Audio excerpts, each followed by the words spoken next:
সম্ভবত খান এবং কাপুর পরিবারের পর বলিউডে অবদান রেখেছে বচ্চন পরিবার।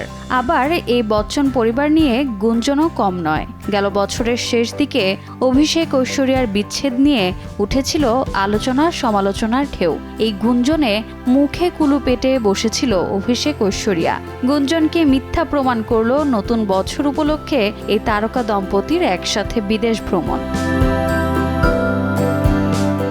বচ্চন পরিবার নিয়ে পাপারাজ্জিদের কৌতূহল যেন শেষ হবার নয়। 2000 সালে রিফিউজি চলচ্চিত্রের মাধ্যমে বচ্চন পরিবারের দ্বিতীয় প্রজন্ম অভিষেক বচ্চন পা রাখেন বলিউডে। ঐশ্বরিয়া রায় বচ্চন পরিবারের বধূ হওয়ার পর থেকে পর্দার উপস্থিতি কমিয়েছেন অনেকটাই। এর মধ্যেই বড় হয়ে উঠছে বচ্চনদের আগামী প্রজন্ম আরাধ্য বচ্চন। জীবনে ঝড়ঝাপটা এলেও বচ্চন পদবীর ভার সব সময় রক্ষা করে এসেছেন অভিষেক। এবার আরাধ্য কতটুকু পারবে তাই দেখার পালা।